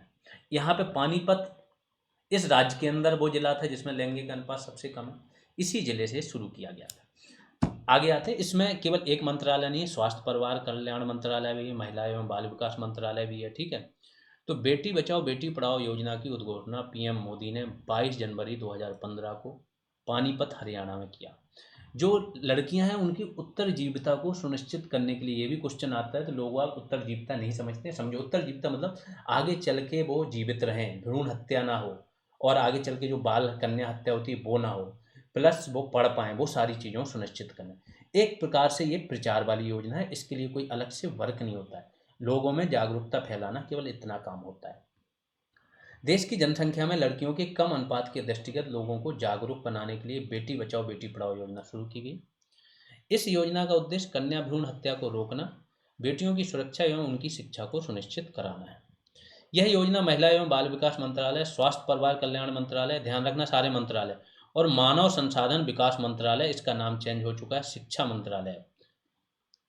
जो क्वेश्चन जितने भी पूछे जा रहे हैं, जितने भी सिंसियर लोग हैं, जवाब जरूर दें। इस टाइम पे शिक्षा मंत्री हमारे कौन है आपको बताना होगा। ठीक है, इन 3 मंत्रालयों की ये संयुक्त पहल है। प्रारंभ में इसे 100 जिलों में कार्यान्वित किया गया था, जहां बाल लिंगानुपात न्यूनतम था, वो 100 जिले, लेकिन वर्तमान में ये पूरे भारत में लागू है। अगला देख लेते हैं। तो एक एक योजना आपकी इन डेप्थ होती जा रही है। अगर आपने 20 क्वेश्चन योजनाओं पे कर लिए, वो योजनाएं कर ली, तो ऐसे 3 से 4 क्लासेज में फिर से आपका बहुत डिटेल में काम हो जाएगा। निम्न में से कौन सा कथन प्रधानमंत्री सुरक्षा बीमा योजना के बारे में सत्य नहीं है? यह एक निजी दुर्घटना प्रतिपूर्ति योजना। बिल्कुल, दो योजनाएं चलती हैं, प्रधानमंत्री सुरक्षा बीमा योजना और दूसरी चलती प्रधानमंत्री जीवन ज्योति योजना। जो जीवन ज्योति योजना होती है वो होती है 18 से 50 वर्ष के लोगों के लिए, और सुरक्षा बीमा योजना होती है आपकी 18 से 70 वर्ष। तो ये वाला सही है, ये वाला आपका गलत हो जाएगा। ठीक है। और वार्षिक बीमा किस्त की देय राशि पहले 12 थी, अब ये बढ़ गई है, एक बार इसको क्रॉस चेक कर लें, शायद 18 हो गई है ना। ठीक है, तो इसका कौन सा हो जाएगा? ये वाला गलत पूछा गया, ये सही नहीं है। इसकी घोषणा वित्त मंत्री द्वारा बजट 2015-16 में की गई थी। बजट 2015-16 का फरवरी में पहले आता था, तो फरवरी 2015 की बात हो रही। एक प्रकार की दुर्घटना बीमा पॉलिसी है जिसके तहत दुर्घटना के समय मृत्यु एवं अपंगता की स्थिति में बीमा की राशि के लिए क्लेम किया जा सकता है। 1 वर्ष तक मान्य होती है, फिर से रिन्यू होती है, फिर से प्रीमियम देना पड़ता है। जिन लोगों के जनधन खाते हैं उनमें अपने आप ये हो जाता है, जिन्होंने लोन लिया है उन सबको ये अपने आप दी जाती है योजनाएं। ठीक है। इस योजना में मृत्यु अथवा पूर्णतः विकलांग होने की दशा में 2 लाख रुपए, आंशिक विकलांग हो तो 1 लाख रुपए की राशि। योजना का लाभ 18 से 70 वर्ष तक के व्यक्ति ले सकते हैं। धारक को 12 रुपये प्रति वर्ष की राशि प्रीमियम के तौर पर देनी होगी। इस योजना से जुड़ने के लिए आधार कार्ड का होना आवश्यक है। योजना 1 जून 2015 से लागू है। स्वच्छ भारत मिशन के संदर्भ में निम्न में से कौन सा या कौन से कथन सही है? स्वच्छ भारत मिशन संपूर्ण समुदाय के सामूहिक व्यवहार परिवर्तन पर केंद्रित है। बिल्कुल। अधिकांश लोगों के लिए खुले में शौच करना उनके नियमित प्रातःकाल भ्रमण और फसलों की देखभाल और सामाजिकता का हिस्सा है। बिल्कुल, इसलिए तो ये व्यवहार में परिवर्तन करना था। 2 अक्टूबर 2014 को ये लॉन्च हुआ था। ठीक है, 5 साल के लिए था। 2 अक्टूबर 2019 में चरण 1 समाप्त हो गया था। चरण 2 इस टाइम पे चल रहा है। आप लोगों को बताना है कि चरण 2 कब शुरू हुआ, क्योंकि चरण 2 में थोड़ा सा डेट में इधर से उधर है, आपको बताना है वो। तो इसका क्या हो जाएगा? 1 और 2 दोनों सही हो जाएंगे। निम्न में से किस प्रत्यक्ष लाभ योजना को Guinness book of world record द्वारा विश्व की सबसे बड़ी प्रत्यक्ष लाभ योजना माना गया? कौन सी योजना है? पहली योजना थी PAHAL। ठीक है, प्रत्यक्ष हस्तांतरित लाभ इसका नाम ही था, इसी का शॉर्ट फॉर्म था। किसके लिए थी? कि जो लोग भी पहले क्या होता था, LPG गैस सिलेंडर लेते थे तो गवर्नमेंट सब्सिडी, कम सब्सिडी, मतलब सब्सिडी गवर्नमेंट देती थी और कम रेट पे सिलेंडर। इस पे ब्लैक बहुत होते थे सिलेंडर, ब्लैक में जाते थे चीज़ें। गवर्नमेंट ने ये पहले योजना लेके आया कि अब आप जो मार्केट प्राइस है उस पर सिलेंडर लो और अपने उस पर रजिस्टर करा लो। रजिस्टर करा के आपके खाते में डायरेक्ट ये पहुंच जाएगा। पहली ऐसी योजना थी जो जनधन, आधार और मोबाइल का जैम का यूज हुआ था इसमें, और दुनिया की ये Guinness book of world record में दर्ज हो गई थी, क्योंकि इतनी बड़ी कोई योजना DBT वाली नहीं थी, प्रत्यक्ष लाभ अंतरण वाली। ठीक है, आगे चलते हैं। तो इसमें कौन सी होगी? पहली योजना की बात हो रही है। 2015 में शुरू हुई थी। कौन सा मंत्रालय था? केंद्रीय पेट्रोलियम एवं प्राकृतिक गैस मंत्रालय। Guinness book of world record में दर्ज है। पूरा नाम क्या था? प्रत्यक्ष हस्तांतरित लाभ। और 15 नवंबर 2014 को प्रारंभ की गई थी। ठीक है, 54 जिलों में। फिर 1 जनवरी 2015 से देश के शेष जिलों में लागू हो गई थी। इसी पे ही दूसरा क्वेश्चन है कि इस योजना के संदर्भ में सही उत्तर का चुनाव करें, क्योंकि ये थोड़े से समझ वाला क्वेश्चन था कि DBT के माध्यम से LPG अनुदान को हस्तांतरण करती, बिल्कुल पहले पढ़ चुके हो। यह जैम का प्रथम प्रकार है। जैम लोगों को फुल फॉर्म पता होना चाहिए, इसलिए इंपॉर्टेंट था, इसलिए ये क्वेश्चन को दोबारा ले लिया। जनधन, आधार और मोबाइल। जनधन अकाउंट होना चाहिए जिसमें पैसा आएगा, आधार कार्ड से कनेक्टेड होना चाहिए और मोबाइल नंबर जिससे OTP और जुड़ा हुआ हो। यह उपभोक्ताओं के बैंक खातों में LPG अनुदान का सीधा हस्तांतरण करती, तो सभी इसके करेक्ट हो जाएंगे। अब आ रही है आपकी पुरानी स्कीम, जिससे पुराने आपका सन वगैरह सब इंपॉर्टेंटली याद हो जाएगा। निम्न में से कौन सी स्कीम ग्रामीण विकास के लिए नहीं है? ट्राइसेम पहला है। क्या है? Training of rural youth in self employment, इसका फुल फॉर्म है। 1979 में ये योजना आई थी, ट्राइसेम। गांव के जो यूथ हैं 18 से 35 साल की उम्र, उनको स्वरोजगार के लिए ट्रेनिंग देना। ठीक है। दूसरा cry, child rights and you, इसका फुल फॉर्म है तो क्या ये ग्रामीण विकास के लिए है, चाइल्ड राइट्स जो बालकों के अधिकार हैं और आप? बिल्कुल नहीं है, यही नहीं होगा। जवाहर रोजगार योजना 1979 में आई, नहीं 89 में, 1989 में। और IRDP integrated rural development programme 1980 में लागू हुई थी, 78 से प्रोग्राम बन रहा था। ठीक है, तो ये भी ग्रामीण विकास की है, ये भी ग्रामीण विकास की, ये भी है, ये नहीं है। एक मिनट,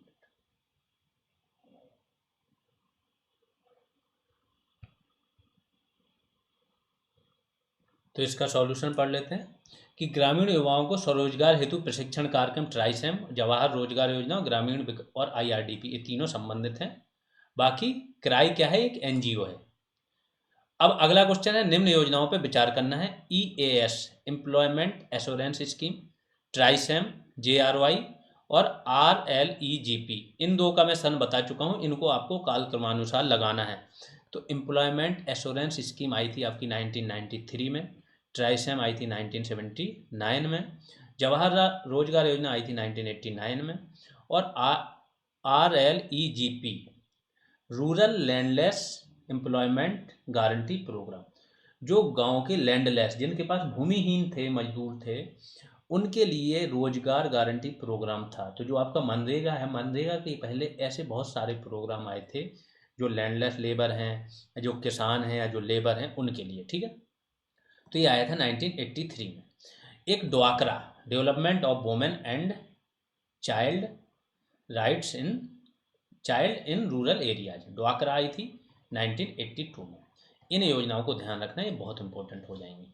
ठीक, तो अब इस हिसाब से आप इसको अरेंज कर लेना, सबके सन मैंने बता दिए। ये इसका आंसर है। तो इसमें से देखो, ट्राइसेम कब आया था आपका 1979 में, RLEGP आपका 15 अगस्त 1983 को, इसके बाद जवाहर रोजगार योजना 1989 में। इसमें क्या हुआ था, RLEGP और कौन सा, राष्ट्रीय ग्रामीण रोजगार कार्यक्रम NREP, इन दोनों को क्या है, मिला दिया गया था। अगला, रोजगार आश्वासन योजना कब आई थी, 2 अक्टूबर 1993 को। फिर अगला क्वेश्चन है, निम्न में से कौन सा निर्धनता विरोधी कार्यक्रम नहीं है, निर्धनता का विरोध करने वाला कार्यक्रम? तो RLEGP, आर क्या, रूरल, ये फुल फॉर्म याद रखना, इसलिए बता रहा हूँ बार बार ये क्वेश्चन क्यों डाले हैं। Rural landless employment generation programme या गारंटी प्रोग्राम, ये है आपकी 1983 में आई थी, बिल्कुल है ये निर्धनता विरोधी। NREP national rural employment programme, ये बिल्कुल है, इनमें से कोई नहीं। IRDP integrated rural development programme 1980, और MRTP monopolistic and restrictive trade practice, ये आपकी इकोनॉमिक्स से संबंधित है। इसमें क्या होता था, कई कंपनियां क्या होती थी, बड़ी कंपनी है, बड़ा पैसा है, तो क्या है, या तो छोटी कंपनियों को खा जाती थी, या मर्ज कर देती थी, या उनको मजबूर कर देती थी। तो इन सबको रोकने के लिए क्या किया कि मोनोपोली ना हो जाए, बाजार में प्रतिस्पर्धा बनी रहे, बहुत सारी कंपनी बनी रहे, गवर्नमेंट एक कानून लेके आई थी 1970 में। फिर 2002 में कंपटीशन एक्ट आया, और इसी के आधार पर कंपटीशन कमीशन ऑफ इंडिया बनाया गया। ठीक है, RLEGP 1983, IRDP आपकी 2 अक्टूबर 1980 को, NREP ग्रामीण क्षेत्रों विशेषकर सूखे के समय रोजगार उपलब्ध कराने के उद्देश्य से ये आई थी। काम के बदले अनाज कार्यक्रम को पुनर्गठित करके इसको गठन किया गया था। निम्न में से कौन सा कार्यक्रम ग्रामीण अवस्थापना विकास कोष के अंतर्गत नहीं आता है? ग्रामीण अवस्थापना विकास कोष एक कोष होता है गांव में, जो इंफ्रास्ट्रक्चर डेवलपमेंट के लिए बनाया जाता है, हर राज्य बनाता है। तो कौन सा कार्यक्रम, ग्रामीण जलापूर्ति आती है, सड़कें आती हैं, विद्युतीकरण आता है, ग्रामीण उद्योग, जब आप इंफ्रास्ट्रक्चर बना दोगे तो उद्योग तो लोग अपने आप लगा लेंगे, तो ये नहीं आता है। ठीक है, तो इसके अंतर्गत क्या है, इसका गठन कब हुआ, 1995-96 में, सन याद रखना। इसका उद्देश्य राज्य सरकारों तथा राज्य के स्वामित्व वाले निगमों के लिए फंड की व्यवस्था करना था, जिससे वे ग्रामीण अवस्थापना परियोजना को पूरा कर सकें। ग्रामीण जलापूर्ति, ग्रामीण सड़कें और ग्रामीण विद्युतीकरण इसके अंतर्गत आते हैं। अगली योजना कौन सी है, अटल पेंशन योजना। इसके संबंध में निम्नलिखित कथनों में से कौन सा या कौन से सही है? यह एक न्यूनतम गारंटिड पेंशन योजना है, बिल्कुल है, जो मुख्य रूप से असंगठित क्षेत्र के मजदूरों को लक्ष्य बनाती है। परिवार का केवल एक ही व्यक्ति इस योजना में शामिल हो सकता है, ये गलत है। जो सब्सक्राइबर है, अगर उसकी मृत्यु हो जाए तो उसकी पत्नी को समान राशि मिलती रहेगी, बिल्कुल ये भी सही है। तो 1 और 3 सही हो जाएंगे। इसके बारे में पहले बात हो चुकी है, तो डिटेल वही है कि प्रधानमंत्री ने इस योजना की शुरुआत कब 9 मई 2015 को की, लेकिन 1 जून 2015 से लागू हुई। इस योजना ने पूर्व की जो स्वावलंबन योजना थी, वो भी इसी प्रकार की पेंशन योजना थी, उसको रिप्लेस कर दिया। अटल पेंशन योजना का फोकस क्या है? असंगठित क्षेत्र के कामगारों पे है। अटल पेंशन योजना के तहत सभी खाताधारक जिनकी आयु 18 से 40 वर्ष है इस योजना के पात्र थे। इसके लिए एक अकाउंट नंबर भी होता था, प्राण। ठीक है, आगे चलते हैं। योजना के अंतर्गत लाभार्थी की मृत्यु के पश्चात उसके जीवन साथी को भी पेंशन मिलती है। और इसका संचालन कौन कर रहा है? निधि विनियामकी तथा विकास प्राधिकरण, पेंशन निधि, PFRD है। ठीक है, निर्मल ग्राम पुरस्कार योजना का उद्देश्य क्या था? तो निर्मल ग्राम पुरस्कार इसलिए डाल दिया कि जो आपका स्वच्छ भारत मिशन चल रहा है, इसके पहले निर्मल ग्राम पुरस्कार योजना चलती थी और इसमें शौच स्वच्छता पे ध्यान दिया जाता था। तो समग्र स्वच्छता अभियान के क्रियान्वयन को गति प्रदान करने के लिए भारत सरकार ने निर्मल ग्राम पुरस्कार योजना कब? अक्टूबर 2003 में शुरू की थी। इसके तहत पूरी तरह से स्वच्छ और खुले में शौच से मुक्त ग्राम जो पंचायतों या विकास खंडों या जिला, इनको पुरस्कृत किया जाता था। तो एक प्रकार से उनको प्रोत्साहित किया जाता था कि खुले में शौच मुक्त हो जाओ, जो आज की स्वच्छ भारत मिशन भी यही है। ड्वाकरा योजना संबंधित है, अभी बात हुई है। Development of women and child in rural areas कब हुई? 1982 में शुरुआत हुई। कहीं कहीं 83 भी मिल जाएगा, लेकिन 82 में हो चुकी थी। गरीबी रेखा के नीचे जीवन यापन करने वाली महिला सदस्यों को ऊपर उठाना, बिल्कुल यही इसका उद्देश्य था। जो BPL से नीचे महिलाएं हैं उनको ट्रेनिंग दे के स्वावलंबी बनाना, वो सेल्फ उद्योग लगा पाएं। महिला एवं बाल विकास कार्यक्रम ड्वाकरा को ग्रामीण क्षेत्रों में गरीबी रेखा के नीचे के परिवारों की महिलाओं को स्वरोजगार के अवसर उपलब्ध कराने के उद्देश्य से वर्ष 1982 में से प्रारंभ किया गया। बाद में जब 1 अप्रैल 1999 में कौन सी योजना आई थी? इसका भी सन आ गया यहाँ पे, स्वर्ण जयंती ग्राम स्वरोजगार योजना, इसमें इसका विलय कर दिया गया था। ठीक है, आगे चलते हैं।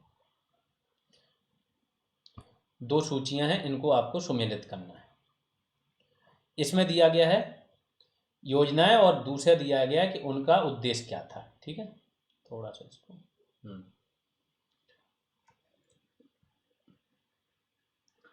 पहला है नई रोशनी कार्यक्रम। नई रोशनी कार्यक्रम का क्या था आपका? महिला सशक्तिकरण। जो भी अल्पसंख्यक वर्ग की महिलाएं हैं उनको ट्रेनिंग देके बैंकों में हर जगह ऐसी जगह नियोजन कराना, इस तरीके की ट्रेनिंग देना। दूसरा दिशा। दिशा कार्यक्रम क्या था? डिजिटल शिक्षा से रिलेटेड था। प्रधानमंत्री जनधन योजना, ये तो सबको पता है, वित्तीय समावेशन। और स्वावलंबन योजना क्या था? नई पेंशन प्रणाली थी, और इसी के बाद आपकी अटल पेंशन योजना आई थी। तो इस प्रकार से आप मिला लेना, ये इसका एक्सप्लेनेशन है। प्रधानमंत्री जनधन योजना कब शुरू की गई? 15 अगस्त 2014 को ये लॉन्च की थी, मतलब PM ने लाल किले से इसके बारे में बोल दिया था। और शुभारंभ कब हुआ था? 28 अगस्त 2014 को। तो ये ध्यान रखना, एक बार घोषणा होती है, दूसरी बार वो लागू होती है। नई रोशनी कार्यक्रम कब हुआ था आपका? 2012-13 से। अल्पसंख्यक महिलाओं में नेतृत्व विकास के लिए चलाया जा रहा है। इसके तहत उन्हें सरकारी प्रणालियों, बैंकों एवं अन्य संस्थानों के साथ कार्य व्यवहार करने हेतु जानकारी, साधन और तकनीकें मुहैया कराकर सशक्त बनाया जाता है और उनमें आत्मविश्वास बढ़ाने का काम किया जाता है। ठीक है, अगला क्या? केंद्र सरकार द्वारा असंगठित क्षेत्र के लिए स्वैच्छिक बचत को बढ़ावा देने के लिए कब जो स्वावलंबन योजना है वो 26 सितंबर 2010 को एक सह अंशदान पेंशन योजना, सह अंशदान मतलब गवर्नमेंट भी कुछ अंश देगी और कुछ व्यक्ति खुद देगा, ये प्रारंभ की गई थी। और वर्तमान में इस योजना का स्थान अटल पेंशन योजना कब? मई 2015 में चालू हुई थी, उसने ले लिया। और दिशा क्या है? डिजिटल साक्षरता। अब कुछ एब्रिविएशन देख लेते हैं योजनाओं के और उनके फुल फॉर्म देख लेते हैं, बहुत इंपॉर्टेंट है, ये डायरेक्ट आते हैं। या योजना का नाम शॉर्ट फॉर्म में दे देते हैं, आपसे पूछते हैं इसका उद्देश्य क्या है। लेखपाल एग्जाम में सबसे ज़्यादा यही हुआ था जिससे स्टूडेंट परेशान हुए थे। ये सारे फुल फॉर्म जान लेना। आपका टास्क है, जो भी पेड बैच में हैं, सुपर ग्रुप वाले हैं, उनके लिए टास्क है कि आपको इन सारी योजनाओं की जानकारी, सन, ईयर प्लस इनका उद्देश्य, मंत्रालय, ये एक पेज पे लिख के ग्रुप में सेंड करना है। ठीक है, तो JRY जवाहर रोजगार योजना, चीज़ें बहुत सारे, उसका तो ईयर हम बता ही चुके हैं इसी में ही। ट्राइसेम, ट्राइसेम का फुल फॉर्म क्या है? Training of rural youth for self employment. NREP, national rural employment programme. REGP, rural employment generation programme. MNP, minimum needs programme. IRDP, integrated rural development programme. SFDA, small farmers development agency. EGS, education guarantee scheme. RWP, rural works programme. DPAP, drought prone areas programme. ये सारे आपको abbreviation है और हैं आगे। MFALA, marginal farmers and agriculture labour agency. IAY, Indira Awaas Yojana. SJGSY, क्या है? स्वर्ण जयंती ग्राम स्वरोजगार योजना। SGNAY, संजय गांधी निराधार अनुदान योजना। और आखिरी क्या है? अंत्योदय अन्न योजना, AAY। इनके शॉर्ट फॉर्म जरूर याद रखना, शॉर्ट फॉर्म के फुल फॉर्म। ऐसे ही करके जिस जिस योजना में ऐसी चीज़ें होंगी आगे चल के आती रहेंगी। तो आपका ये मेन है कि बहुत सारी योजनाएं आप पहले पढ़ चुके हो, वहीं से शॉर्ट फॉर्म आपको पढ़ लेना है, लेकिन ये फिर से इसलिए कराया जाएगा कि जब कई बार सामने आएगा तो आपका रिवीजन हो जाएगा, एक भी क्वेश्चन ऐसा ना जाए जो आपसे छूट जाए। तो यहाँ पे आपकी आज की क्लास खत्म होती है। ऐसे ही क्लासेज जैसे ही समय मिलता रहेगा हर एक दिन में, 2 दिन में, 3 दिन में आती रहेंगी, ठीक है। अभी के लिए इतना ही। अगर आपको क्लासेस सही लग रही, हेल्पफुल लग रही, तो बिल्कुल आपकी भी जिम्मेदारी बनती है कि इस चीज़ को आप आगे बढ़ाओ। बिल्कुल शेयर करो आगे, जो भी आपके फैमिली हैं, फ्रेंड्स हैं, जो भी मेंबर्स आपके टच में होते हैं उन तक चीज़ें शेयर करो, क्योंकि आगे बढ़ाने की जिम्मेदारी भी आपकी ही है। अभी के लिए इतना ही, धन्यवाद।